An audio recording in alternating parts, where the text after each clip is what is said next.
Je me suis avancé vers ce micro, les jambes tremblantes, un écho assourdissant s'étirant dans la salle avant que ma voix ne prenne le dessus. Le souffle coupé, l'adrénaline pompait dans mes veines, et pourtant, une clarté absolue s'était emparée de mon esprit. C'était mon moment. Mais comment diable j'en étais arrivé là, à révéler mon secret le plus profond devant l'élite de Paris, dans ce temple de Dendur transformé en champ de bataille? Il y a 3 ans, mon nom, c'était Victoria Harrington. J'étais la future héritière d'un empire et ma vie, telle que je la connaissais, a explosé. Littéralement. Après l'accident, le bateau, tout ça, j'ai dû disparaître, devenir une fantôme. Et cette fantôme s'est retrouvée à Paris sous le nom de Mary Miller, une âme sans importance qui récurait des casseroles et pliait des serviettes dans un restaurant chic, l'Obsidienne. Mon quotidien, c'était l'odeur persistante du dégraissant, la chaleur humide de la plonge et le cliquetis incessant des assiettes. Je me souviens des vapeurs, du bruit des robots de cuisine, des conversations hachées que j'écoutais sans vraiment écouter, me contentant d'exister en marge. C'était la sécurité, une forme de paix après la tempête, mais une paix terne, grise, sans saveur. La fille qui rêvait de diriger une entreprise, qui jouait du Rachmaninov et qui maîtrisait 4 langues, avait été enterrée sous cet uniforme trop grand. Je me suis dit que c'est ça, ma nouvelle vie. Survivre, jusqu'à ce jour, un soir de tempête comme tant d'autres.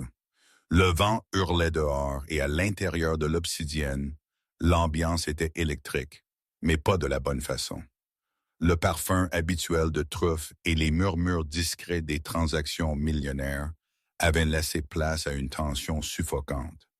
Julien, le maître d'hôtel, un homme dont la mèche gominée était habituellement impeccable, suait à grosses gouttes dans son costume italien. Il arpentait nerveusement l'office, marmonnant des injures à l'équipe. Il voulait un serveur, n'importe qui, pour une table en particulier.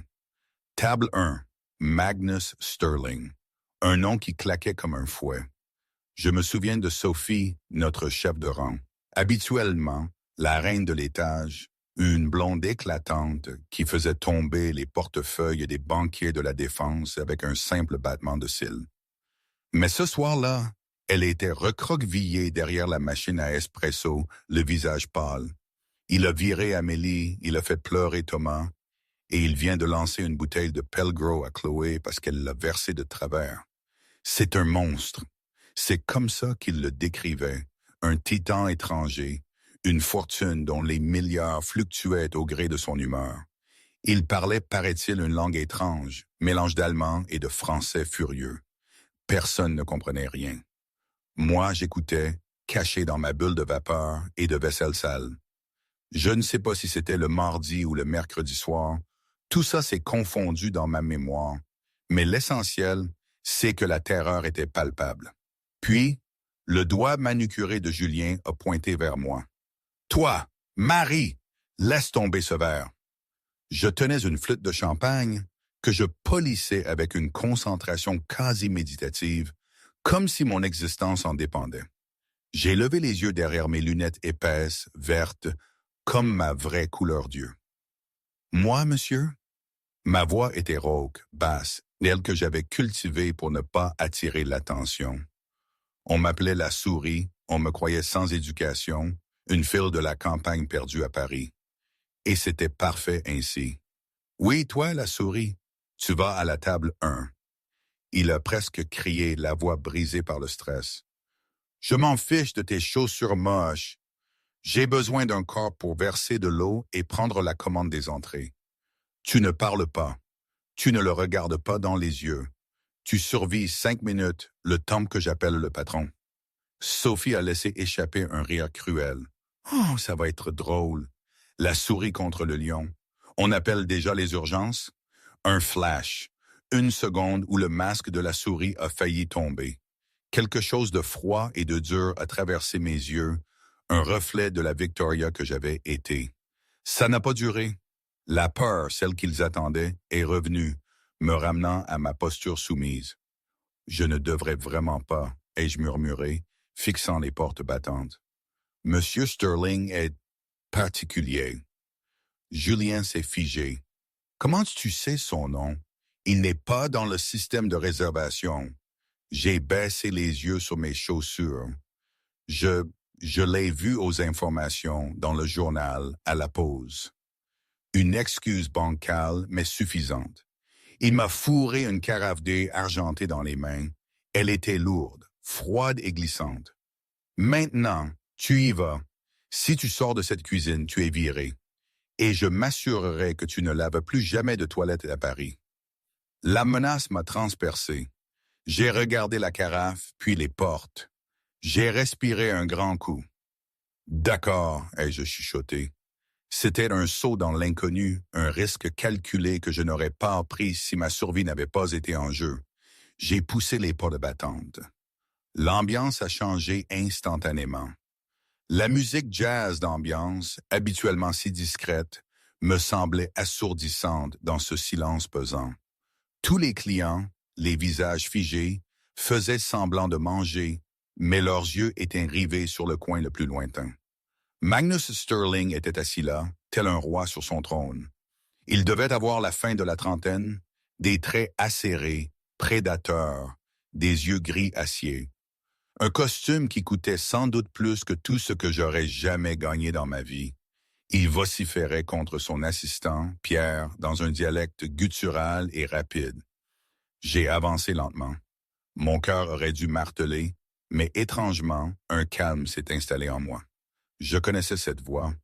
Je connaissais la cadence de cette colère. Quand je me suis approché de la table, Magnus a frappé la nappe blanche. Ces idiots! Personne ici ne fait la différence entre un millésime 82 et du vinaigre. C'était un dialecte suisse-allemand très spécifique, celui des hauts plateaux zurichois, avec une touche d'agacement de haute société. Peter, ou plutôt Pierre, son assistant, était au bord des larmes. Monsieur en anglais, s'il vous plaît. Ils ne comprennent pas.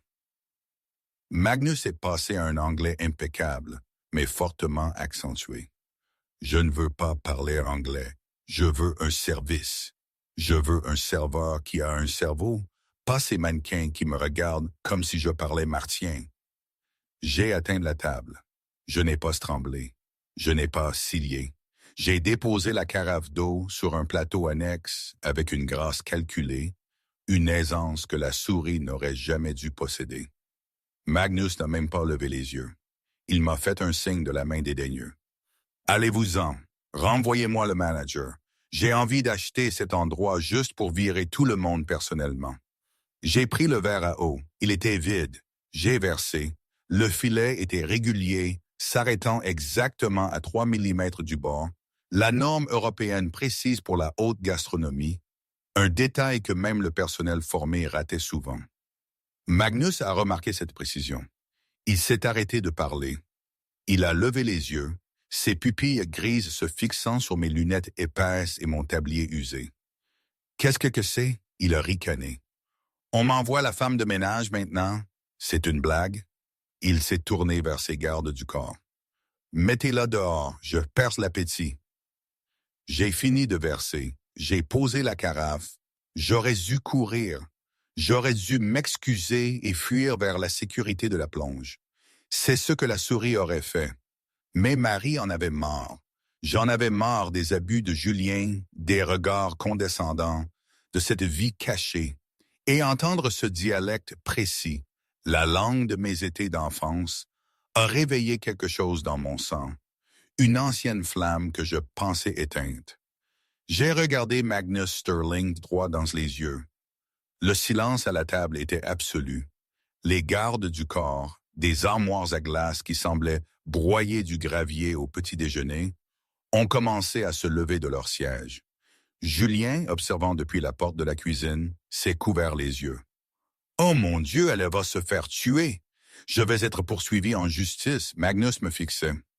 Il s'attendait à la pure, aux larmes.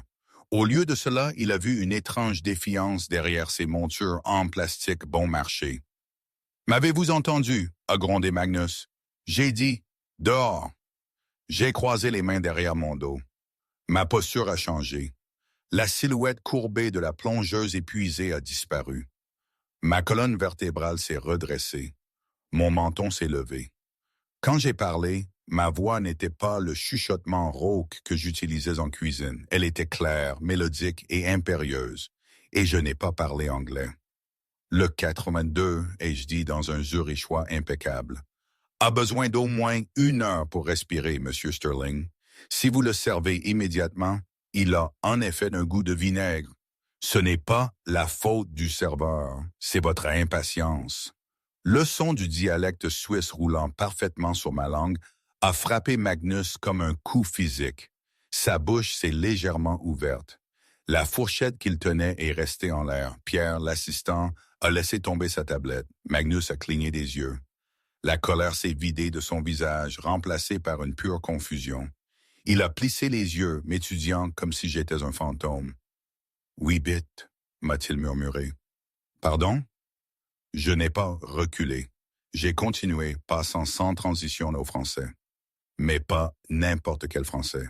C'était le français parisien aristocratique enseigné dans les plus prestigieux pensionnats.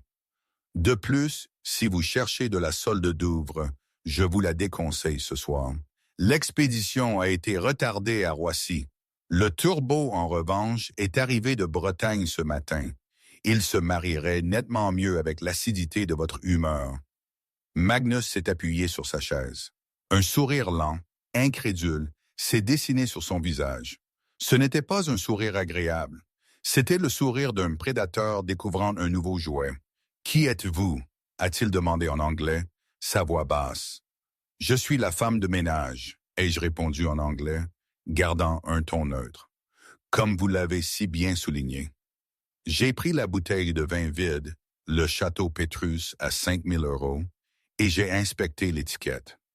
Et vous êtes Magnus Sterling, l'homme qui tente une OPA hostile sur l'Empire Harrington. Bien que si vous menez les négociations comme vous traitez le vin, j'imagine que les Harrington n'ont rien à craindre. Tout le restaurant s'était tu. Julien, à la porte de la cuisine, hyperventilait. Il rédigeait déjà mentalement sa lettre de démission. Personne ne parlait à Magnus Sterling de cette façon. Personne. Magnus m'a fixé pendant 10 longues, interminables secondes. Puis, il a jeté la tête en arrière et a ri. C'était un rire tonitruant et sincère qui a surpris les autres convives. « Asseyez-vous » a ordonné Magnus, poussant la chaise vide à côté de lui. « Je suis au travail, monsieur » ai-je dit avec raideur. « J'achèterai l'horloge, j'achèterai le bâtiment. »« Asseyez-vous » a aboyé Magnus, sans méchanceté maintenant, juste une curiosité intense. Il a claqué des doigts vers son assistant. « Pierre, donnez-lui votre chaise. Allez vous tenir là-bas. » Pierre s'est précipité, terrifiant d'obéissance, et m'a offert la chaise. J'ai hésité. J'ai regardé vers la cuisine. Je pouvais voir Julien faire des gestes désespérés, vibrant de rage. Mais j'ai regardé Magnus. C'était dangereux. S'il reconnaissait mon visage, s'il savait qui j'étais vraiment, tout ce que j'avais construit ces 3 dernières années serait détruit. Mais je connaissais aussi les hommes comme Magnus. Si je montrais de la faiblesse maintenant, il m'écraserait. Si je jouais le jeu, je pourrais survivre. Je me suis assise. Une femme de ménage qui parle le haut-allemand zurichois et le français parisien. Magnus s'est penché, les coudes sur la table. « Et qui connaît la logistique de ma livraison de poissons? Comment vous appelez-vous? »« Marie, ai-je menti. »« Juste Marie. »« Juste Marie, » a répété Magnus, testant le nom. Il a versé un verre du vin, celui que j'avais critiqué, et me l'a tendu. « Buvez. Dites-moi si je suis vraiment impatient ou si cette bouteille est bouchonnée. » C'était un test, un piège. J'ai pris le verre en cristal. Je ne l'ai pas bu d'un trait. J'ai fait tournoyer le liquide rouge foncé, regardant les larmes du vin couler sur les parois. Je l'ai porté à mon nez, inhalant profondément. « Cassis, truffe et terre humide » ai-je murmuré. J'ai pris une petite gorgée. Je l'ai laissé sur ma langue avant d'avaler. J'ai posé le verre. Il n'est pas bouchonné, ai-je dit, mais il a été mal conservé, probablement près d'une source de chaleur dans la cave. La structure s'effondre. Vous aviez raison d'être en colère, mais vous l'étiez contre les mauvaises personnes. Vous devriez en vouloir au sommelier, pas à la fille qui a versé l'eau. Magnus m'a fixé. Incroyable. Il s'est tourné vers son garde du corps. Vérifiez le sommelier. Voyez si les registres de température de la cave ont été altérés. Le garde du corps a hoché la tête et s'est dirigé vers le bureau. Magnus s'est de nouveau tourné vers moi. Ses yeux brillaient. Vous n'êtes pas une serveuse, Marie, et vous n'êtes certainement pas une femme de ménage. Vous avez le palais d'un diplomate et la langue d'une vipère. Qui êtes-vous vraiment? Avant que je puisse répondre, avant que je puisse inventer un autre mensonge, une ombre est tombée sur la table. C'était Julien. Il avait enfin rassemblé le courage d'approcher, son visage rouge de fureur. « Monsieur Sterling, je suis tellement désolé, » a bredouillé Julien, tendant la main pour attraper mon épaule. Cette employée est mentalement instable. Elle est licenciée sur le champ. Levez-vous, stupide fille. Sortez de cette chaise tout de suite avant que j'appelle la police. J'ai tressailli. Le masque de l'aristocrate confiante a glissé, révélant l'employé terrifié en dessous. Magnus n'a même pas regardé Julien. Il a simplement tendu la main, a saisi le poignet de Julien avec une poigne de fer et a tordu. Julien a poussé un cri, tombant à genoux. « Ne la touchez pas, » a dit Magnus calmement, sa voix baissant d'une octave. « Et ne nous interrompez pas. Elle est la première conversation intelligente que j'ai eue dans cette ville. Si vous lui parlez à nouveau, j'achèterai ce restaurant et j'en ferai un parking. Vous comprenez? » Julien a hoché frénétiquement la tête, les larmes aux yeux. « Oui, monsieur, je fais les yeux. Bien, maintenant, allez-vous-en, apportez-nous le turbo et apportez une nouvelle bouteille du 82 du fond de la cave. » Julien s'est précipité, me regardant avec un mélange de haine et de terreur. Magnus s'est de nouveau tourné vers moi. La jovialité avait disparu de son visage. Il m'a regardé avec une intensité terrifiante. « Maintenant, » a dit Magnus doucement, « arrêtons les jeux. Vous parlez le dialecte de l'Oberland. Ma grand-mère parlait ça. Il n'y a qu'environ 3 familles à Paris qui enseigneraient à leurs enfants cet accent spécifique. » Il s'est penché plus près, sa voix tombant au chuchotement. « L'une de ces familles est les Harrington, la famille que je suis ici pour détruire. » Mon sang s'est glacé. « Dites-moi. »« Juste Marie, » a chuchoté Magnus. « Pourquoi ressemblez-vous exactement à la photographie de Victoria Harrington, l'héritière décédée dans un accident de bateau il y a 3 ans? » Le nom de Victoria Harrington a plané dans l'air comme de la fumée. Mon cœur a martelé mes côtes. Un oiseau frénétique piégé dans une cage. Pendant 3 ans, j'avais enterré ce nom. Je l'avais enterré sous des couches de graisse, d'uniformes trop grands et de silence. J'étais devenu la souris pour survivre parce que Victoria Harrington était une femme marquée pour la mort. Si Magnus Sterling savait qui j'étais, il était un danger. Les Harrington, plus précisément mon oncle Conrad Harrington et ma demi-cousine Isabella, avaient orchestré l'accident qui était censé me tuer. S'ils apprenaient que j'étais en vie, ils ne rateraient pas leur coup une 2e fois. J'ai forcé un rire. Il était cassant, mais suffisant pour briser la tension. « Vous avez une imagination très fertile, Monsieur Sterling, » ai-je dit, ma voix se stabilisant. Victoria Harrington était une mondaine qui passait son temps à acheter des chevaux et à assister à des galas. Est-ce que j'ai l'air d'une mondaine? J'ai fait un geste vers mon tablier taché, mes ongles craqués et mes lunettes en plastique bon marché scotchées à la charnière. Magnus n'a pas scié. Il a étudié mes mains. « Vous avez des callosités, oui, mais vous tenez vos couverts avec l'auriculaire rentré. Vous vous asseyez avec le dos ne touchant pas le dossier de la chaise. Et vous avez reconnu un dialecte qui n'est plus couramment parlé à Zurich depuis les années 1990. Vous pouvez mentir avec votre bouche, Marie, mais votre éducation vous trahit. » Il a pris une gorgée de son vin, ses yeux ne me quittant jamais. « Mais d'accord, Faisons comme si vous étiez juste Marie la serveuse. Testons votre esprit, pas votre histoire. Magnus a dégagé l'espace sur la table, poussant les salières en argent. Je m'ennuie, Marie. Mon dîner, le PDG de Nexus Corp a annulé parce qu'il a peur de moi. Alors, divertissez-moi. Vous avez clairement un cerveau. Jouez-vous aux échecs? J'ai hésité. Les échecs avaient été mon sanctuaire. Avant l'accident, avant que je ne perde tout, j'avais été une prodige, presque grande maître. C'était la seule chose que mon père avait aimée chez moi avant de mourir. Je sais comment les pièces bougent. Et je dis prudemment. Bien, mais nous n'avons pas d'échiquier, ricanait Magnus. Alors, nous jouerons aux échecs à l'aveugle. Mental seulement, notation algébrique standard, à moins que ce ne soit trop difficile pour une serveuse. C'était un défi, une insulte directe à mon intelligence. La vieille Victoria, la fille fougueuse qui refusait de laisser les hommes lui parler de haut, a flambé dans ma poitrine. Blanc sous noir, ai-je demandé, ma voix baissant de 10 degrés. Les sourcils de Magnus se sont levés. Je prendrai les blancs et 4. Je n'ai pas hésité. C'est signe. La défense sicilienne, agressive. Magnus a gloussé. NF3.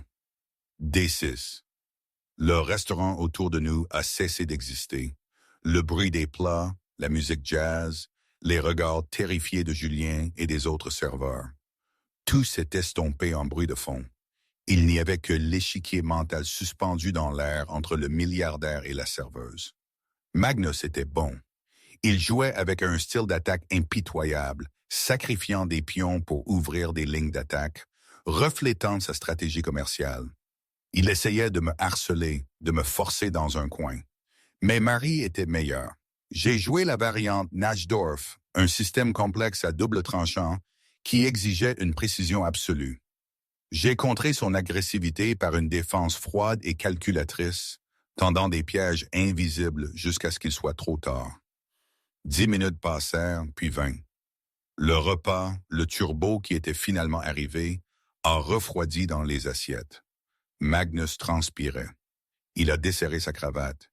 Il regardait la nappe comme si les pièces étaient physiquement là, son front ridé par une profonde concentration. Il avait perdu le fil de la position 2 fois, mais je l'avais corrigé instantanément, me souvenant de chaque mouvement de la séquence de 35 tours sans hésitation. « Damn, en H5 », a annoncé Magnus triomphalement. « Échec, vous n'avez nulle part où aller, Marie, m'attend 2. » J'ai pris une gorgée d'eau, j'ai ajusté mes lunettes. « En fait, Monsieur Sterling, ai-je dit doucement, vous avez oublié mon fou en B7, fou prend H1. La tour tombe et votre dame est piégée. » Magnus s'est figé. Il a rejoué l'échiquier mental dans sa tête. Ses yeux se sont agrandis. « Cavalier en F4, a-t-il marmonné. « G5, ai-je répliqué instantanément. « Fou en... Non, non. » Magnus a frappé la table du poing, faisant sauter les couverts. « Verdammt !» Il m'a regardé, me voyant vraiment pour la première fois. Ce n'était plus seulement de la curiosité, c'était de l'admiration. « Vous avez piégé ma reine il y a 6 coups, a-t-il murmuré. « Vous m'avez attiré avec le sacrifice du cavalier. »« Vous êtes trop agressif, ai-je dit, finalement, ramassant ma fourchette pour manger une bouchée du poisson froid. Vous attaquez sans sécuriser vos lignes d'approvisionnement. Aux échecs, cela vous coûte une reine. En affaires, cela vous coûte une fusion. » Magnus s'est appuyé en arrière, respirant lourdement. Il ressemblait à un homme qui venait de courir un marathon. « Qui vous a appris ?» a-t-il exigé. « Mon père, ai-je dit, un sourire triste effleurant mes lèvres.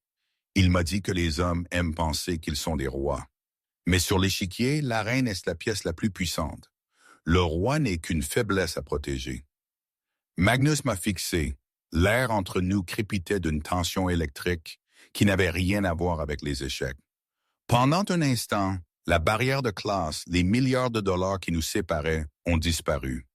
Nous n'étions que 2 intelligences se reconnaissant dans l'obscurité. « J'ai une proposition pour vous, Marie, » a dit Magnus, sa voix basse et sérieuse. Je ne suis pas intéressé par le rôle de maîtresse, ai-je dit sans embâge. Je ne veux pas de maîtresse. Je peux acheter une maîtresse à chaque coin de rue à Paris, a raillé Magnus. J'ai besoin d'un cerveau. J'ai besoin d'une stratège. J'acquiers Harrington Logistique la semaine prochaine. Le conseil d'administration me fait obstruction. Ils utilisent des statuts obscurs et la manipulation émotionnelle pour m'éloigner. J'ai besoin de quelqu'un qui comprend leur monde, qui parle leur langue. Il s'est penché. Je vous paierai 10 000 € par nuit juste pour assister aux réunions et traduire. Pas les mots, les mensonges. 10 000 €. C'était plus que ce que je gagnais en 6 mois. Ça pouvait me sortir de mon appartement infesté de cafards. Ça pouvait m'acheter un faux passeport. Ça pouvait m'acheter la liberté. Mais cela signifierait entrer directement dans la gueule du loup, dans la salle de conférence où mon oncle Conrad siégeait. Je ne peux pas, ai-je dit, me levant brusquement. Mon cœur battait la chamade. Je dois retourner au travail. Julien me surveille. Marie, attendez. Magnus a tendu la main vers la mienne. S'il vous plaît. Je me suis dégagé. Merci pour le vin, Monsieur Sterling, mais laissez-moi tranquille. Je me suis retourné et j'ai fui vers la cuisine, laissant le milliardaire stupéfait et seul à la meilleure table de la maison. La cuisine était une zone de guerre, et Marie était l'ennemi. Dès que les portes battantes se sont refermées derrière moi, le silence de la salle à manger a été remplacé par le bruit chaotique de la ligne. Mais le bruit s'est arrêté au moment où je suis entré. Julien m'attendait. Il se tenait près de la plonge, son visage violet de rage. À côté de lui, Sophie souriait d'un air méchant. « Toi, » Julien a craché le mot comme une malédiction. « Tu te crois spécial. Tu penses parce que tu as fait des œillades à un homme riche et parlé du charabia que tu es meilleur que nous. » Je n'ai rien fait d'œillade, ai-je dit, mon adrénaline retombant, me laissant épuisé. Il m'a posé une question. J'ai répondu. « Tu t'es assise à une table, » a hurlé Julien. « Tu as mangé la nourriture des clients. Tu sais ce que ça fait à la réputation de l'Obsidienne? Nous sommes un établissement étoilé au Michelin, pas un service de rencontre pour laveuse de vaisselle. » Il m'a invité, Julien. Tu l'as vu. Je m'en fiche. Julien m'a attrapé le bras, ses ongles s'enfonçant dans ma peau. Tu m'as fait honte. Tu m'as fait passer pour incompétent. Et personne ne fait passer Julien Vance pour incompétente. Il m'a poussé. J'ai trébuché en arrière, me frappant la hanche contre le comptoir en acier inoxydable. Une pile d'assiettes a vacillé et s'est écrasée sur le sol, se brisant en 1000 morceaux. « Regarde ce que tu as fait !» a hurlé Sophie, ravie. « Ça fait 200 € de vaisselle. »« Dehors !» a sifflé Julien. « Tu es viré. Prends tes affaires et n'attends pas ta dernière paye. Ça couvrira les assiettes cassées. » « Vous ne pouvez pas te faire ça, » ai-je dit, ma voix tremblante. « J'ai travaillé 60 heures cette semaine. C'est illégal. » « Qui vont-ils croire? » a ricané Julien, s'approchant, me dominant. Moi, le manager, ou la fille sans abri, sans référence et avec un faux numéro de sécurité sociale. Oui, je sais qu'il est faux, Mary. J'ai vérifié. J'ai eu froid. S'il appelait la police pour la fausse pièce d'identité, il me prendrait mes empreintes digitales. Et s'il prenait mes empreintes digitales, le système me signalerait comme Victoria Harrington, ou pire, mon oncle serait alerté. Je n'avais pas le choix. D'accord, ai-je chuchoté. J'ai détaché mon tablier et l'ai laissé tomber au sol au milieu de la porcelaine brisée.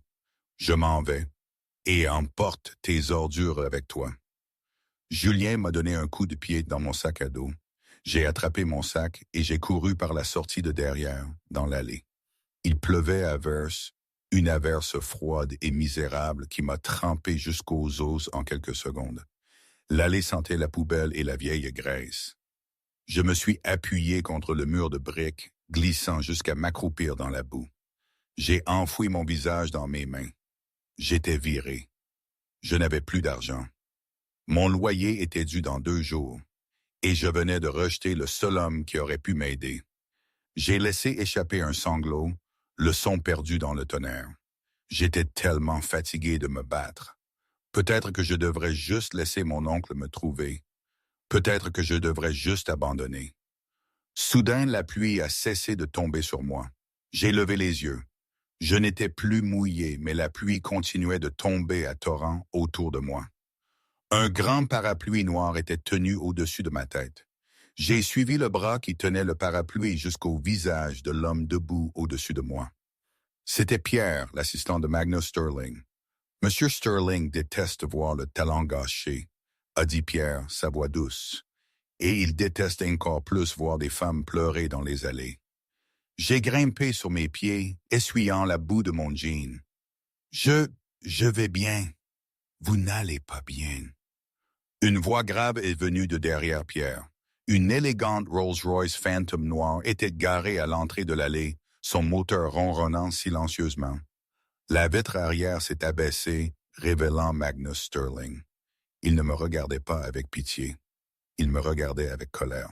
« Montez » a ordonné Magnus. « Je ne peux pas » ai-je frissonné. « Je suis mouillé, je suis sale. » J'ai dépensé 5 000 € pour détailler cette voiture et j'en dépenserai 5 000 de plus demain. Montez avant d'attraper une pneumonie, je ne négocie pas avec les malades. J'ai regardé la porte arrière du restaurant. Julien me regardait probablement par la fenêtre, en riant. Puis j'ai regardé l'intérieur en cuir chaud de la voiture.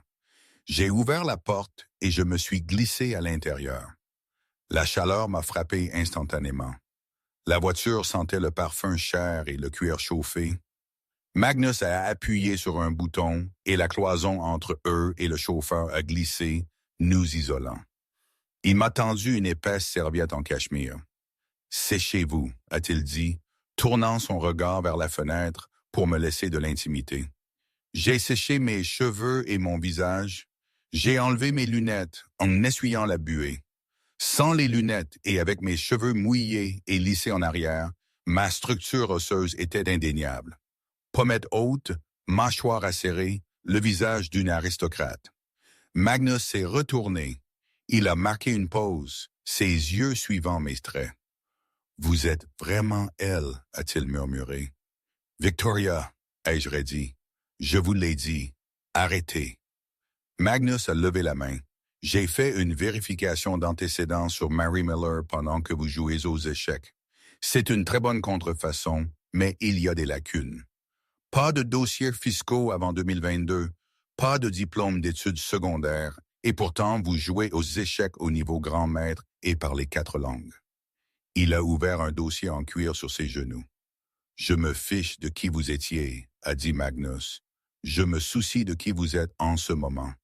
Vous êtes fauché, vous êtes sans abri ou presque, et vous avez des ennemis. » Il a sorti un document. C'était un contrat. « Je vais en guerre, Marie. Les Harrington ne sont pas seulement de mauvais hommes d'affaires.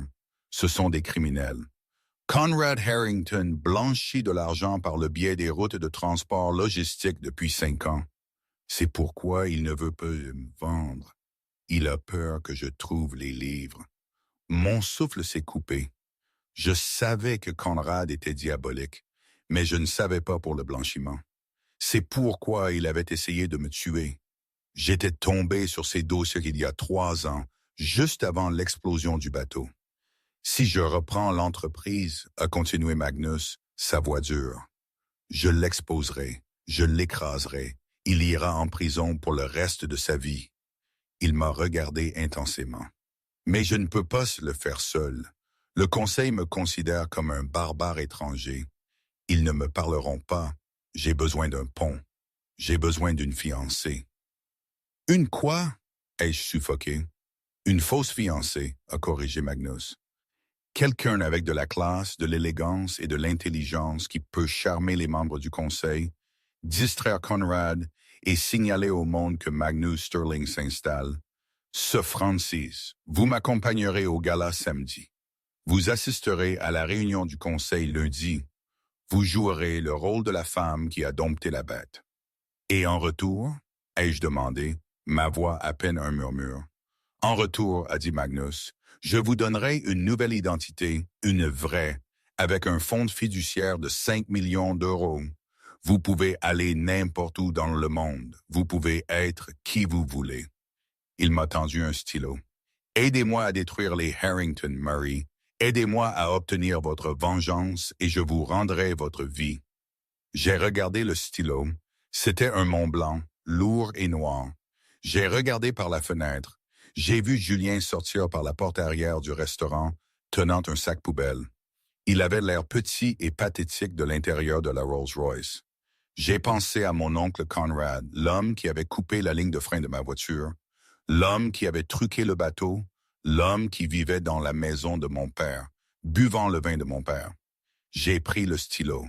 J'ai des conditions, ai-je dit, ma voix forte. Magnus a souri. C'était un sourire de loup, mais il y avait du respect. Je n'attendrai rien de moins. Nommez-les. 1, ai-je dit, je choisis ma propre garde-robe. Je ne ressemblerai pas à une poupée. 2, vous ne me poserez plus jamais de questions sur les 3 dernières années. Et 3, j'ai enlevé le capuchon du stylo. Si nous faisons tomber Conrad, je veux être celle qui lui livre le mat. Les yeux de Magnus ont brillé de triomphe. Il a versé 2 verres de liquide ambré d'une carafe en cristal intégrée dans la portière de la voiture. « Marché conclu », a-t-il dit. J'ai signé le papier. L'encre était foncée et permanente. À la destruction des Harrington, et porté un toast Magnus, entrechoquant son verre contre le mien. « À l'échec et mat », ai-je répondu. « Attendez, là, il faut que je fasse une pause. Toute cette histoire, ce mania qui débarque, me connaît et me propose un pacte pour détruire mon oncle. C'était tellement fou, tellement tiré par les cheveux. Je veux dire, j'étais une laveuse de vaisselle il y a à peine 1 heure. Et maintenant, je me retrouve fiancé à un milliardaire dans une Rolls-Royce. Dans ma tête, ça tournait en boucle. Est-ce que c'est une blague? Suis-je en train de rêver? Ma vie avait toujours été chaotique. Mais là, on atteignait des sommets d'absurdité. Mon père disait toujours, « Si ça semble trop beau pour être vrai, c'est probablement le cas. » Et c'était exactement ça. Un contrat, une nouvelle identité, de l'argent. Mais à quel prix? Celui de retourner dans un monde que j'avais fui, de me mettre à nouveau en danger. Ça aurait pu être la plus grande erreur de ma vie, une autre fois où ma survie me dictait des choix dangereux, mais aussi la seule vraie chance que j'ai jamais eue. L'incertitude me rongeait et honnêtement, même aujourd'hui, cette ambivalence me suit. Mais à ce moment précis, j'ai surtout senti l'odeur du cuir neuf et de l'espoir fragile. Parfois, la nuit, avant que tout ça n'arrive, je me revoyais petite dans l'ancienne bibliothèque de mon père. Il me lisait des histoires, des contes de chevaliers et de princesses. C'était un autre monde où les gentils gagnaient toujours et les méchants étaient punis. Je me souviens de l'odeur du vieux cuir et du bois poli. C'était mon refuge bien avant que la cuisine de l'obsidienne ne devienne ma prison dorée. Ces souvenirs étaient doux amers, un rappel de ce que j'avais perdu et de la fille que j'avais dû abandonner.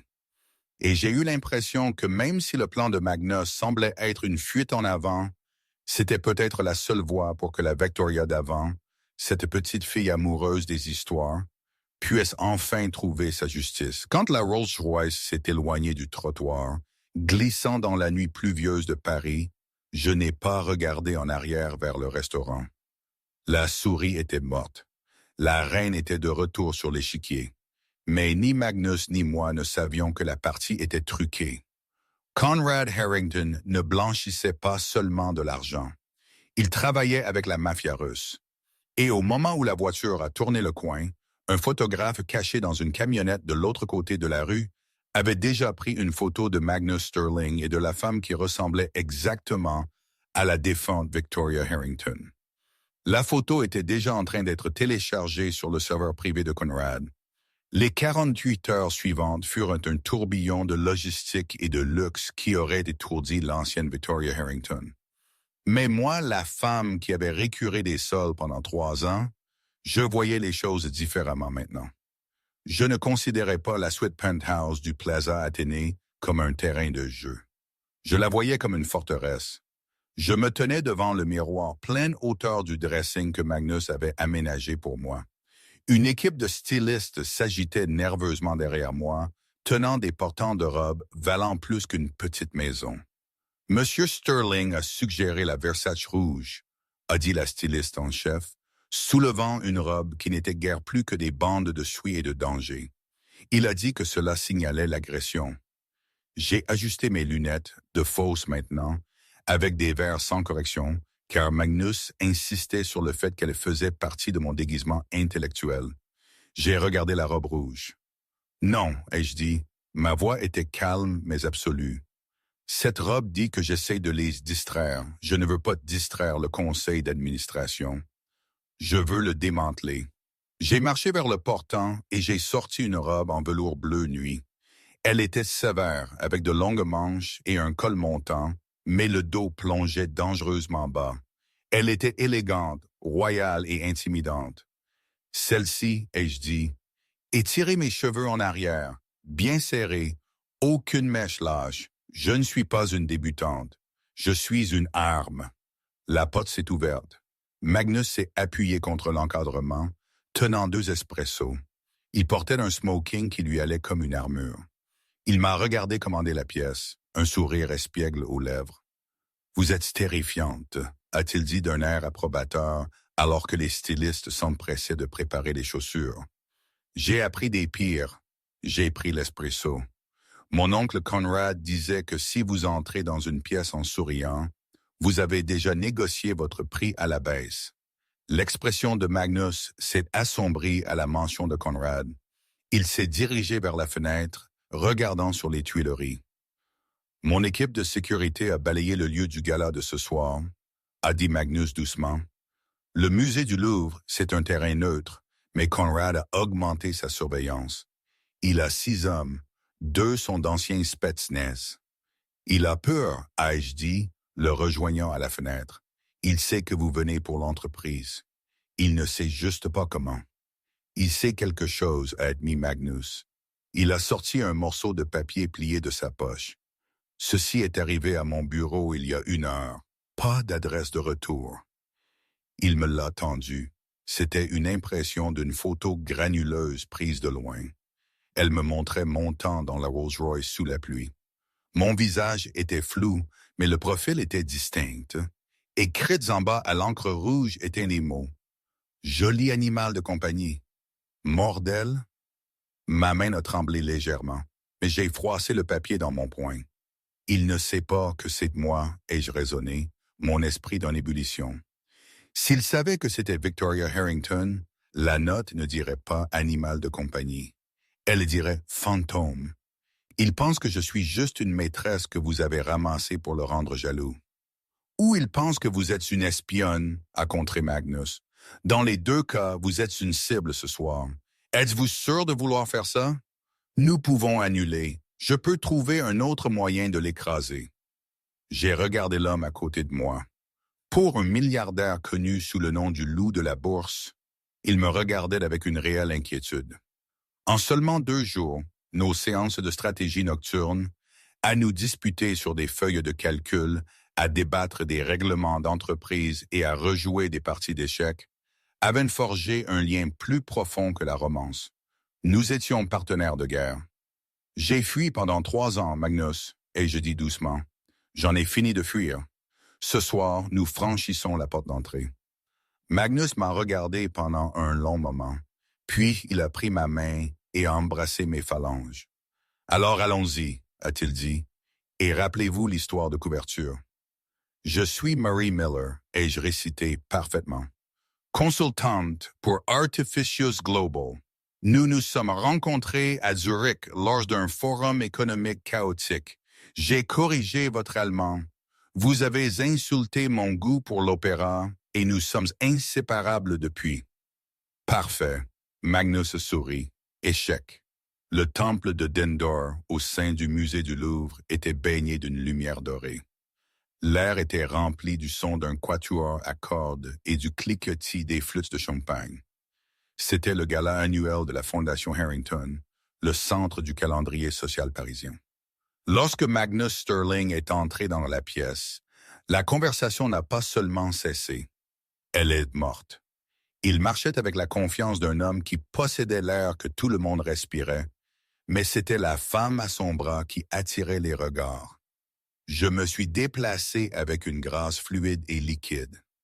Le velours bleu nuit absorbait la lumière, faisant paraître ma peau d'albâtre. Je ne portais aucun bijou, à l'exception d'un simple collier de diamants, un cadeau de Magnus ce matin-là. Je n'ai pas regardé les caméras qui flashaient sauvagement à l'entrée. J'ai regardé droit devant, mon visage un masque d'ennui froid. « Ne regardez pas à gauche », a chuchoté Magnus, ses lèvres bougeant à peine. Isabella est au bar. Elle a l'air d'avoir avalé un citron. J'ai jeté un coup d'œil périphérique. Isabella, ma demi-cousine, portait une robe à paillettes roses tape à l'œil qui coûtait plus que toute mon éducation.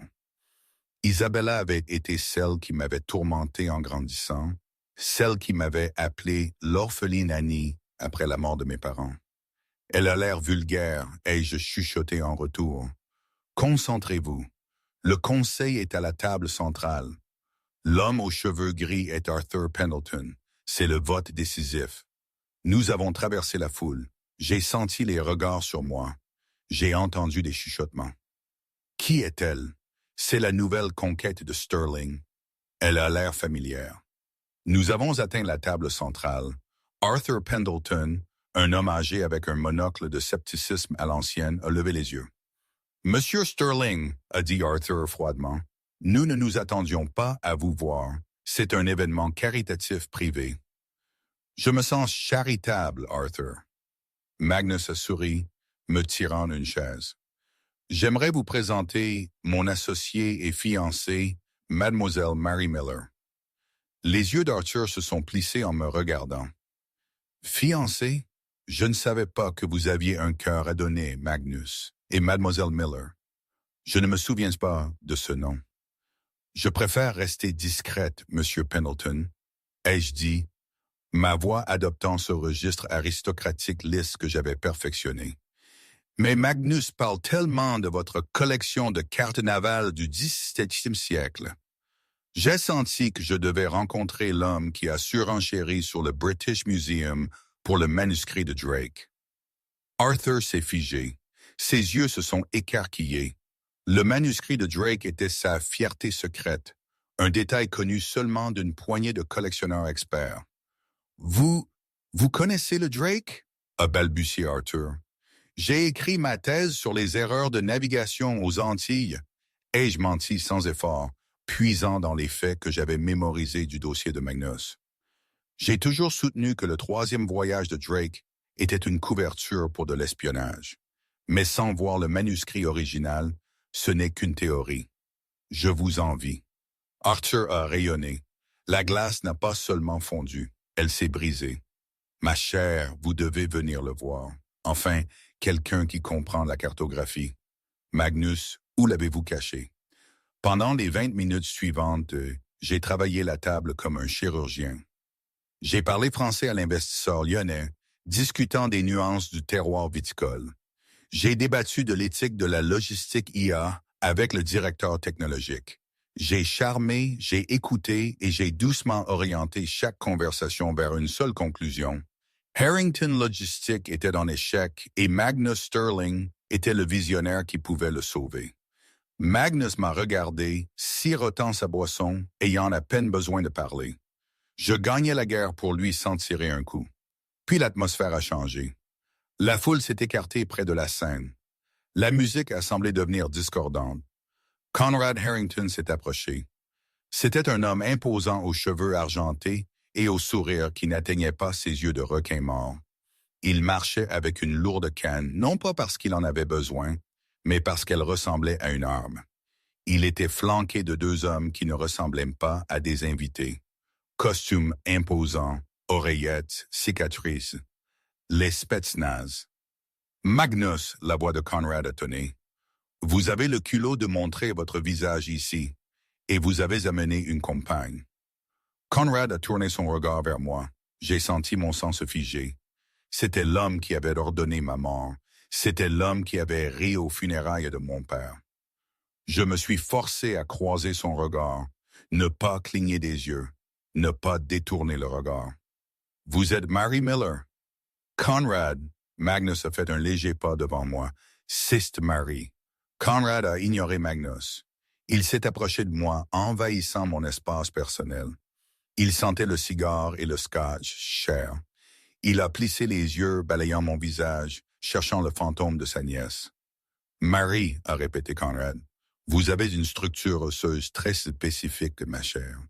Est-ce que quelqu'un vous a déjà dit que vous ressembliez à une tragédie? » On m'a dit que je ressemblais à ma mère, ai-je dit, ma voix stable. Elle était institutrice en Alsace. L'Alsace, a ri Conrad sombrement. Quelle charmante simplicité. Et pourtant vous portez cette robe comme si vous étiez né dedans. Et vous avez charmé Arthur, qui déteste tout le monde. Il s'est penché, sa voix tombant à un chuchotement terrifiant, destiné seulement à Magnus et à moi. Mon équipe de sécurité a effectué une reconnaissance faciale sur la liste des invités. Mademoiselle Miller, le système a renvoyé une erreur sur vous. Il a dit que vous étiez une anomalie statistique, une correspondance à 89 personnes pour une fille morte. Magnus s'est tendu, sa main se crispant dans un point. « Conrad, reculez! » « Mais c'est impossible, » et continuait Conrad, ses yeux brillants de cruauté. « Parce que j'ai vu le corps. Il était brûlé. Bien sûr, les dossiers dentaires étaient difficiles, mais j'étais si sûr. » Il a tapé sa canne sur le sol en marbre. « Si vous êtes celle que je pense que vous pourriez être, » a chuchoté Conrad, « alors vous êtes incroyablement stupide de revenir. Parce que les morts n'ont pas de droit. Les morts n'ont pas d'héritage. Et si une personne décédée réapparaît soudainement, eh bien, ça ressemble à de la fraude, n'est-ce pas? Faux décès pour éviter les dettes. La police vous arrêterait avant que vous ne puissiez prononcer une seule accusation. C'était un piège juridique brillant. Si je me révélais comme Victoria, il ferait passer ça pour une fraude pour échapper aux dettes de mon père, me discréditant instantanément. J'ai senti les murs se refermer. Il m'avait mis échec et mat avant même que la partie ne commence. Je ne sais pas de quoi vous parlez, ai-je dit, mais ma voix manquait de sa puissance d'avant. Bien, Conrad s'est redressé, son sourire public revenant. Alors portons un toast à l'avenir de Harrington Logistique, qui, je vous assure, n'appartiendra jamais à un étranger. Il a claqué des doigts, un serveur est apparu avec un plateau de boissons. Aux invités, Conrad a levé un verre. Soudain, Isabella est apparue au coude de Conrad. Elle était ivre, son visage rougi par la jalousie alors qu'elle regardait ma robe. Puis Magnus. « Oh, arrête, papa, » Isabella a marmonné. « Demande-lui juste. Demande-lui de jouer du piano. » Conrad a fait une pause. « Quoi, le piano? » Isabella a pointé le grand Steinway sur la scène. « Ma cousine Victoria était une prodige. Elle pouvait jouer du Rachmaninov les yeux bandés. Si cette inconnue est vraiment elle, fais-la jouer. Si elle ne peut pas jouer, alors c'est juste une fraude. Si elle peut jouer, eh bien, alors nous saurons. » La salle est devenue silencieuse. C'était un défi. Mes mains ont commencé à transpirer. J'étais une prodige. C'était la seule chose que je n'avais pas pu cacher à l'orphelinat, tapant mes doigts sur les tables. Mais si je jouais comme Victoria, je me dévoilais.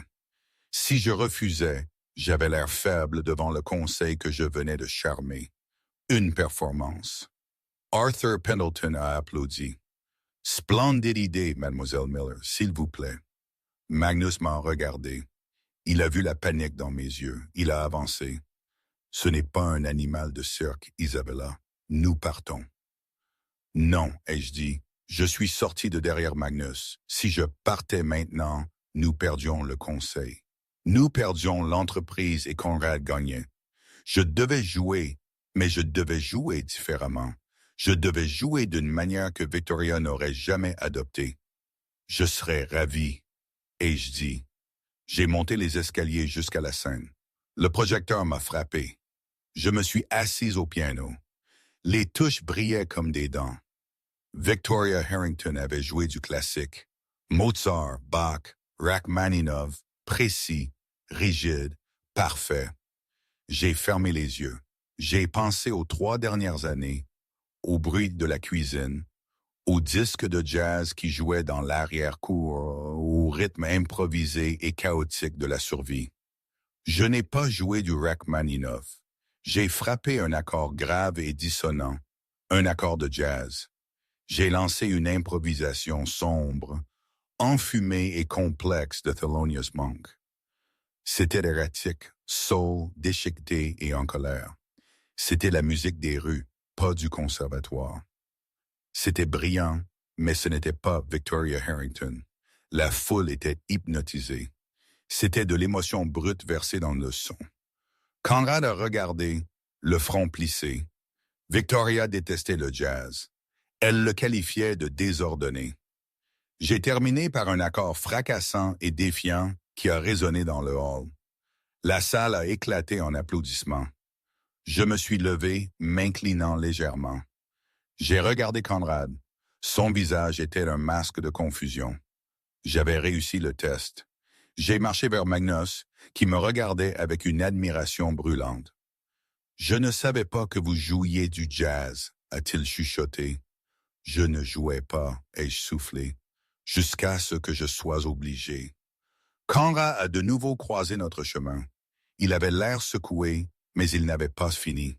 « Vous jouez bien », a grogné Conrad, « pour une fausse, mais les jeux sont terminés. » Il a sorti son téléphone. « Je ne voulais pas faire ça ici », a dit Conrad, sa voix dure. « Mais vous ne me laissez pas le choix. Magnus, vous devriez vérifier vos emails et regarder les nouvelles. » Magnus a froncé les sourcils. Il a sorti son téléphone. Son visage est devenu pâle. « Qu'est-ce que c'est ?» ai-je demandé. Magnus m'a montré l'écran. Une alerte de dernière minute du Paris Tribune. Urgent. Magnus Sterling, accusé de délit d'initié et de détournement de fonds.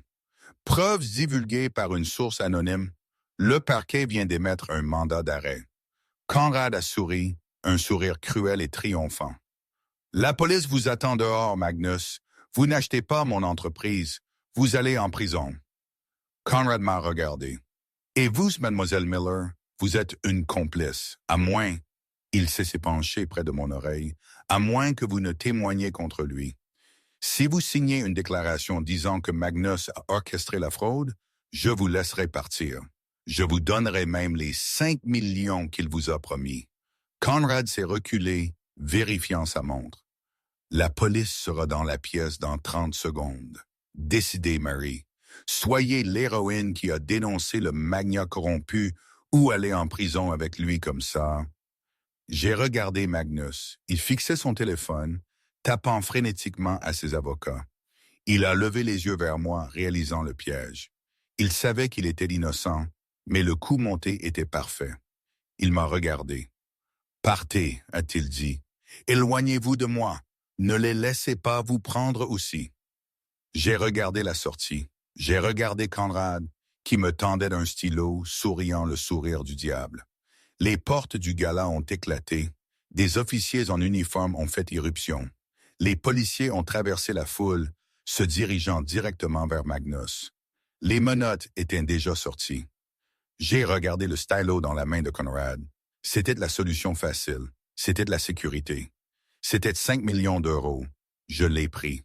Le sourire de Conrad s'est élargi. Il avait gagné. La souris était retournée dans son trou. Mais je n'ai pas signé le papier. Au lieu de cela, j'ai enfoncé la pointe acérée du stylo dans le pied du microphone sur le podium, créant un hurlement de Larson qui a réduit toute la salle au silence. Je suis monté au micro. « Officier !» Ma voix a retenti, amplifiée et impérieuse. « Avant d'arrêter M. Sterling, vous devriez vérifier les métadonnées des preuves qui vous ont été envoyées. »« Éloignez-vous du micro, madame, » a aboyé l'officier principal. « Non, ai-je dit. Je me suis tourné vers le conseil d'administration, j'ai enlevé mes lunettes et les ai jetées par terre, les brisant.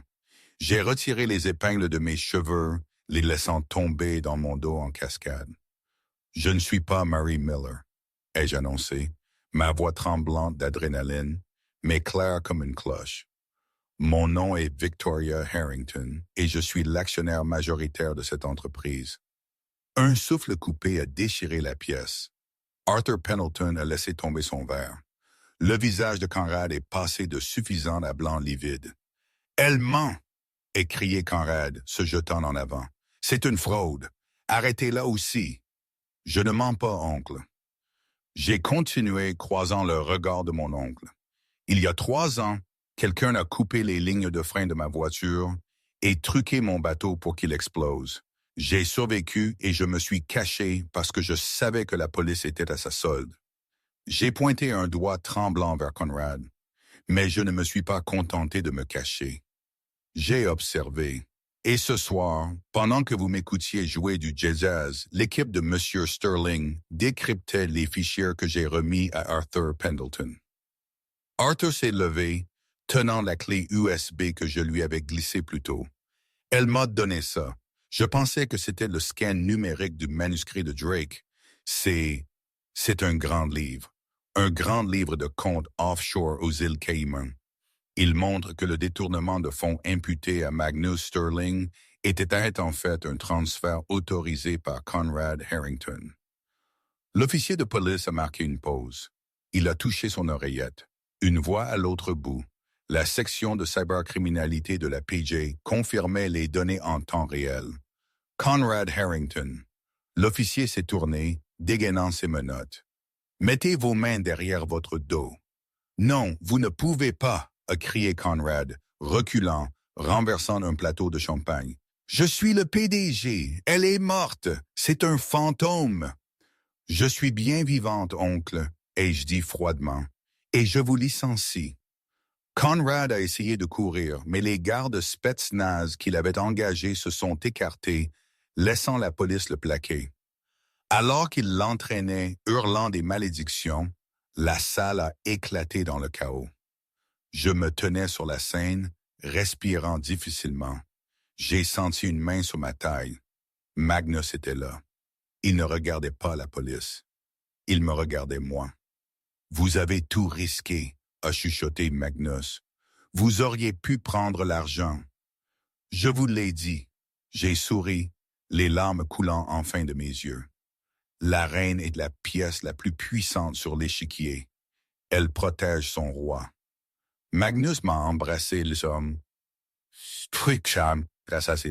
Devant les flashs des appareils photos et les membres stupéfaits du conseil d'administration. Ce n'était pas un spectacle pour la presse. C'était le saut d'un nouveau partenariat. Le lendemain, les gros têtres ne m'appelaient plus la souris. Ils m'appelaient la lionne de la bourse.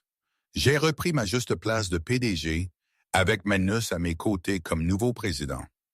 Nous avons reconstruit l'entreprise, non pas avec la peur, mais avec le brillant que nous partagions. Et le restaurant L'Obsidienne, Magnus l'a acheté. Il a viré Julien personnellement et a transformé le bâtiment en un foyer pour sans-abri et une école de cuisine pour les femmes qui, comme Marie, avaient juste besoin d'une seconde chance de montrer au monde qui elles étaient vraiment. Et aujourd'hui, je ne sais pas trop. Parfois, je me dis que tout ça, c'était le destin, la chance de ma vie. D'autres fois, je me demande si j'ai bien fait, si j'ai pas juste sauté d'une cage à l'autre. La vérité, c'est que rien n'est jamais simple. La vie est un échiquier où les règles changent sans arrêt.